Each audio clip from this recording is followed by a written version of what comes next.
Discomfort is the signal that something deep beneath the surface is shifting. It shows up when familiar structures begin to fall apart, when the old ways of thinking or living no longer fit, and when what once brought comfort now breeds tension. Many people misinterpret this unease as failure or punishment, but in reality, it's often the first sign that growth is underway. Discomfort, when viewed correctly, is an invitation, one that urges you to step outside your predictable routines and confront the edge of your own potential. Before anything great is born, something old must be disrupted. A breakthrough does not arrive wrapped in ease or predictability. It comes disguised as uncertainty, anxiety, or loss. This is why many people quit just before something beautiful is about to unfold. They misread the discomfort as a stop sign, not understanding it's actually a threshold. To pass through that threshold requires trust in a process you may not fully understand and the courage to move forward without clarity. In this season, life begins asking you harder questions. Who are you without what you used to do? What do you believe in when everything is being tested? What part of you needs to die so a stronger part can be born? These questions don't come with immediate answers. They come with silence, solitude, and frustration. But that pressure is the birthplace of something new. Diamonds, after all, form under intense heat and compression. Growth demands a dismantling. You can't carry your old identity into a new season of purpose. So discomfort comes to strip it away, not to harm you, but to prepare you. It's like being in a cocoon, squeezed tight, unable to move, not realizing that the breaking is making room for wings. Discomfort is not the enemy of destiny, it is its midwife.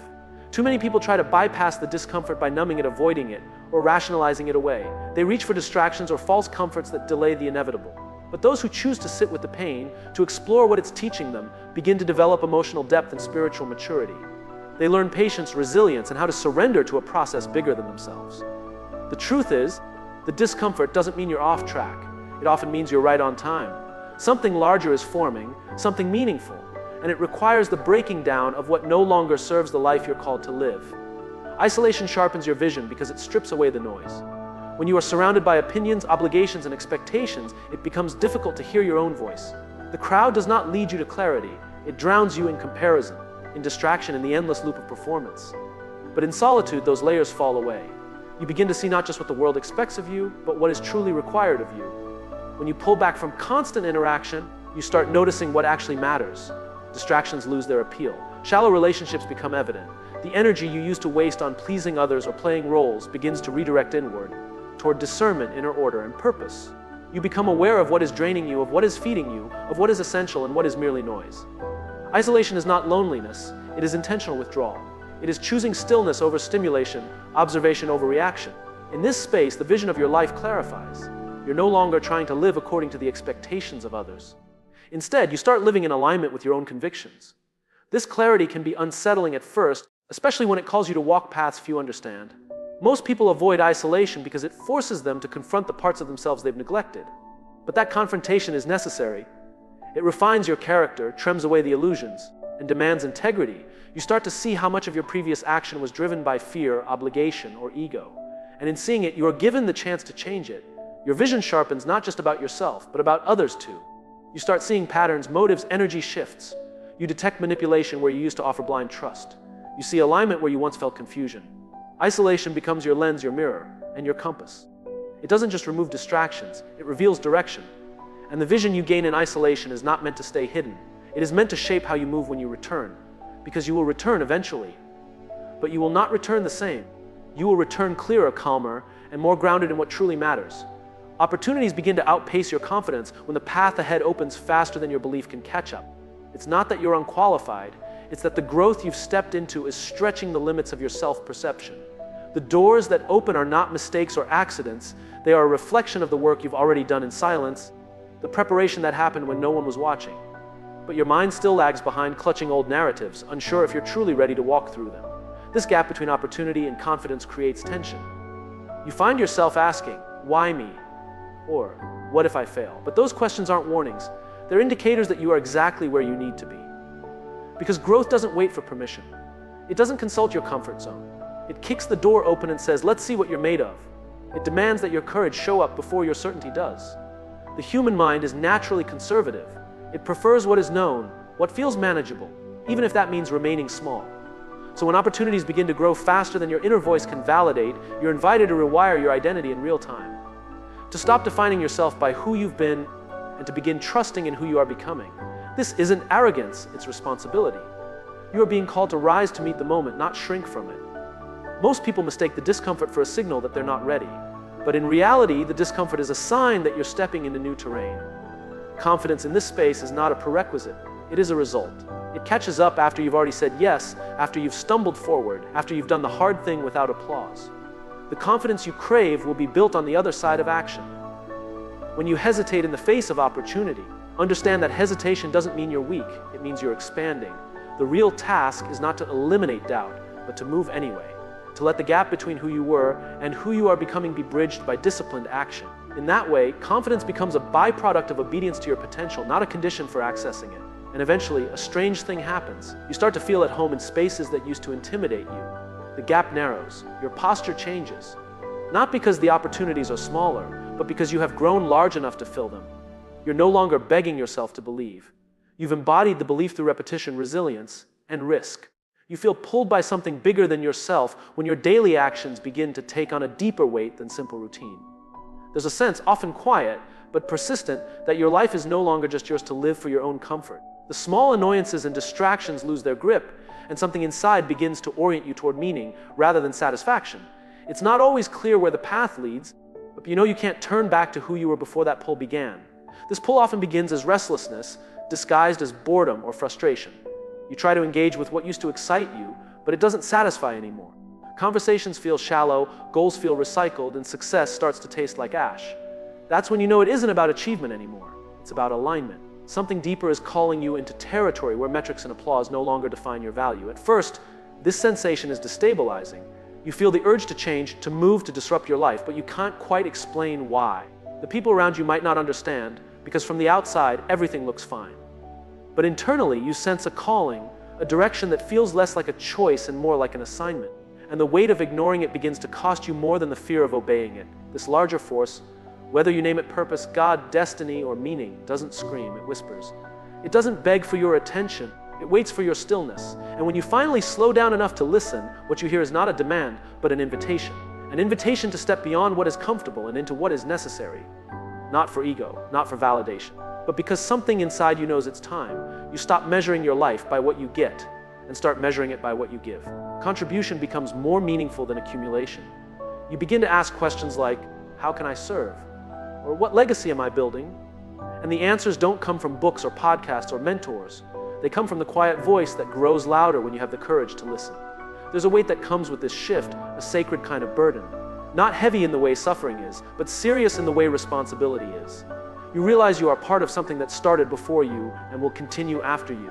That your voice, your choices, your integrity actually matter. The stakes rise not because of fear, but because of clarity. And this clarity doesn't make life easier. It makes life sharper. Every yes carries more consequence. Every no defines you more clearly. But instead of exhausting you, this focus energizes you. Because finally, you're not scattering your energy across a dozen shallow pursuits.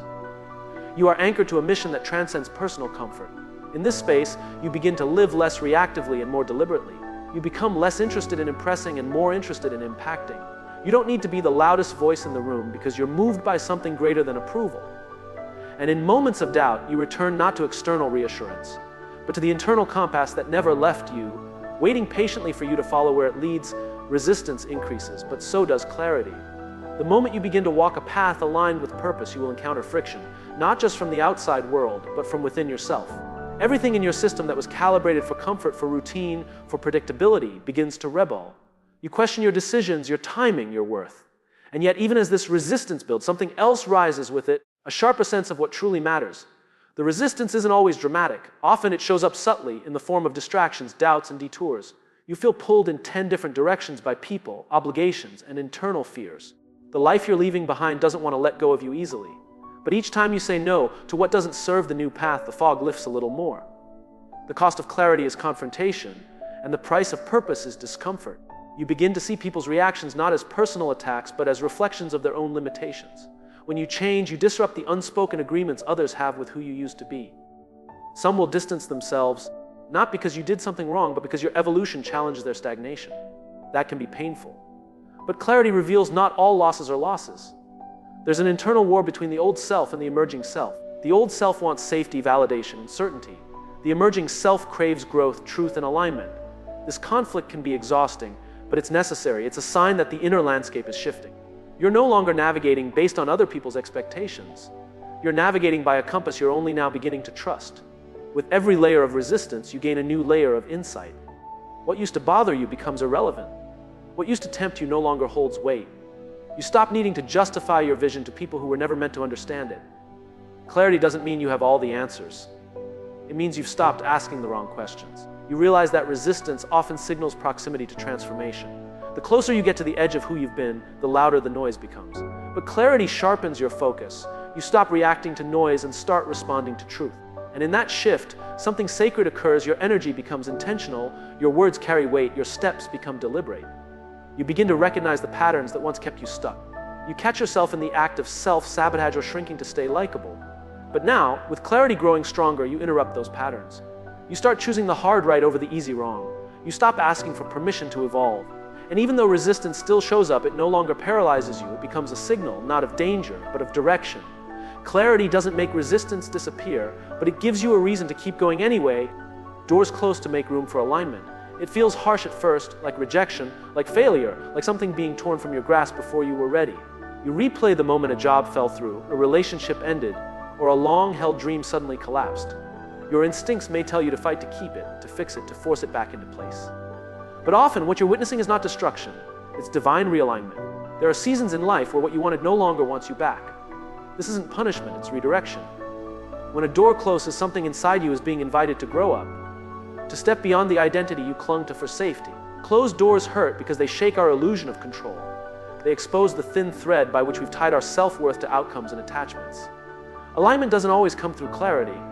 It often arrives through chaos. You may not know what's next. You may not see the open door yet. But the closure you just experienced wasn't random.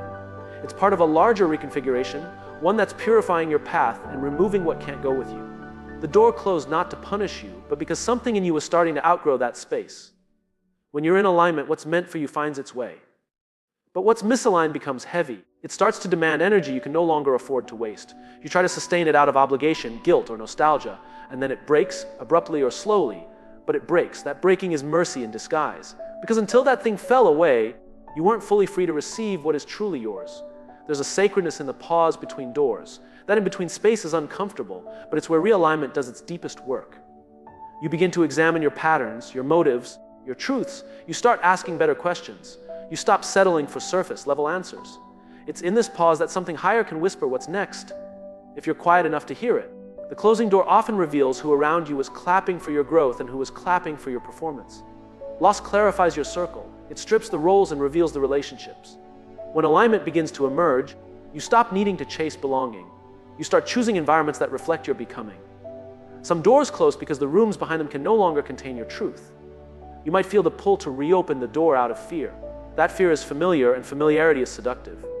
But alignment doesn't cater to fear. It dismantles it. The discomfort you feel is a birth canal, not a death sentence. You're not losing your life. You're shedding the parts that were stalling your evolution. And every time you don't go back, you take your power with you into the future. Eventually, a new door appears. And it opens not because you forced it, but because you became the kind of person who could walk through it. Alignment will never require you to beg, to shrink, or to betray yourself. It may cost comfort and certainty, but what it gives back is peace, clarity, and the kind of success that doesn't demand your soul in exchange. In this space, you begin to live less reactively and more deliberately. You become less interested in impressing and more interested in impacting. You don't need to be the loudest voice in the room because you're moved by something greater than approval. And in moments of doubt, you return not to external reassurance, but to the internal compass that never left you, waiting patiently for you to follow. Where it leads, resistance increases, but so does clarity. The moment you begin to walk a path aligned with purpose, you will encounter friction, not just from the outside world, but from within yourself. Everything in your system that was calibrated for comfort, for routine, for predictability begins to rebel. You question your decisions, your timing, your worth. And yet, even as this resistance builds, something else rises with it, a sharper sense of what truly matters. The resistance isn't always dramatic. Often it shows up subtly in the form of distractions, doubts, and detours. You feel pulled in 10 different directions by people, obligations, and internal fears. The life you're leaving behind doesn't want to let go of you easily. But each time you say no to what doesn't serve the new path, the fog lifts a little more. The cost of clarity is confrontation, and the price of purpose is discomfort. You begin to see people's reactions not as personal attacks, but as reflections of their own limitations. When you change, you disrupt the unspoken agreements others have with who you used to be. Some will distance themselves, not because you did something wrong, but because your evolution challenges their stagnation. That can be painful. But clarity reveals not all losses are losses. There's an internal war between the old self and the emerging self. The old self wants safety, validation, and certainty. The emerging self craves growth, truth, and alignment. This conflict can be exhausting, but it's necessary. It's a sign that the inner landscape is shifting. You're no longer navigating based on other people's expectations. You're navigating by a compass you're only now beginning to trust. With every layer of resistance, you gain a new layer of insight. What used to bother you becomes irrelevant. What used to tempt you no longer holds weight. You stop needing to justify your vision to people who were never meant to understand it. Clarity doesn't mean you have all the answers. It means you've stopped asking the wrong questions. You realize that resistance often signals proximity to transformation. The closer you get to the edge of who you've been, the louder the noise becomes. But clarity sharpens your focus. You stop reacting to noise and start responding to truth. And in that shift, something sacred occurs, your energy becomes intentional, your words carry weight, your steps become deliberate. You begin to recognize the patterns that once kept you stuck. You catch yourself in the act of self-sabotage or shrinking to stay likable. But now, with clarity growing stronger, you interrupt those patterns. You start choosing the hard right over the easy wrong. You stop asking for permission to evolve. And even though resistance still shows up, it no longer paralyzes you. It becomes a signal, not of danger, but of direction. Clarity doesn't make resistance disappear, but it gives you a reason to keep going anyway. When something big is about to enter your life, you won't be tested on your talent alone. You'll be tested on your character. Skill might open the door, but character decides whether you can stay in the room. It's easy to perform well when everything is working, when you're being praised, when outcomes match effort. But when the pressure builds and the lights dim, your deeper foundation is what truly gets revealed. This kind of testing isn't loud or dramatic most of the time. It's subtle. It happens in the quiet moments, when no one is watching and the temptation to cut corners is strongest. You'll be faced with decisions that reveal who you really are, not just what you're capable of. Do you return the favor no one will know about?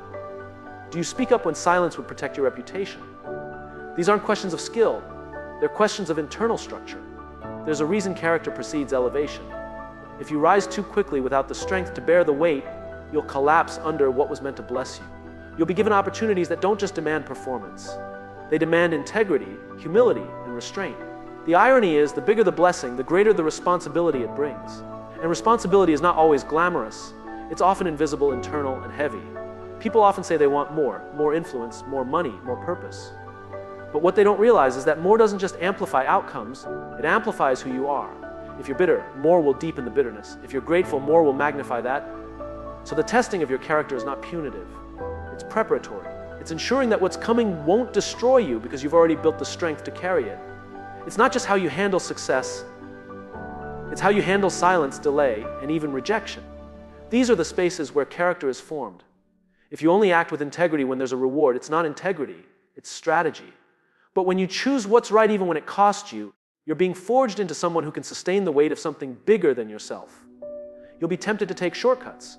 You'll be offered faster paths, smoother roads, easier wins. But that's the trap, because shortcuts often bypass the very lessons you'll need when you get to the top. The testing is the training, the friction is the forming. And without it, what you build won't last. If you avoid the character test, you'll sabotage the very thing you were preparing for. Your relationships will also become mirrors. People will reflect back to you the pieces of yourself that still need refining. You might lose connections that once felt essential, but you'll gain discernment that is far more valuable. Character work is lonely sometimes, but it's never wasted. It's the silent architect of long-term impact. And in the end, it's not whether you can get through the door. It's whether you can stand in that room without losing your soul. The deeper you go in your own growth, the more evident it becomes that what truly defines you isn't how you perform under praise.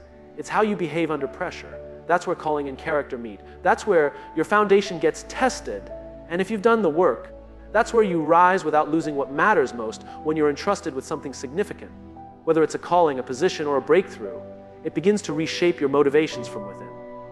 Success alone no longer satisfies. You start feeling an inner pull, a deeper compulsion not to climb higher for the sake of prestige, but to turn around and lift others with you. This shift is not about abandoning ambition. It's about refining it into something sustainable and meaningful. The measure of your growth isn't just in what you achieve. It's in who benefits because you achieved it. The drive to serve begins to outweigh the thirst for applause. You may still strive for excellence, but it's no longer centered on proving yourself. It's rooted in responsibility. You see your skills, resources, and influence as tools to be leveraged, not trophies to be displayed.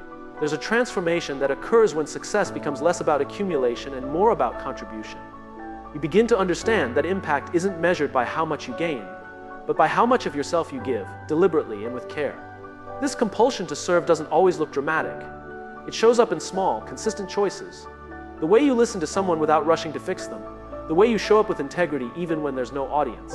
You start making decisions not based on what makes you look good, but on what actually does good. That distinction is subtle but crucial. Serving requires a kind of humility that success alone never teaches you. It's an act of sacrifice, not of spotlight. Ironically, the more you lean into service, the more capacity you gain. You become sturdier, clearer, more deeply rooted. Because when your focus is no longer just about personal elevation, your foundation grows broader. Your life stops revolving around momentary validation and starts revolving around lasting value. Success becomes a side effect of service, not the goal, but the fruit of a life oriented toward meaning. The desire to serve forces you to confront your ego. You'll realize that some of the platforms you once desired were really just mechanisms to feed insecurity. But true service strips that away. It demands authenticity over appearance and patience over performance.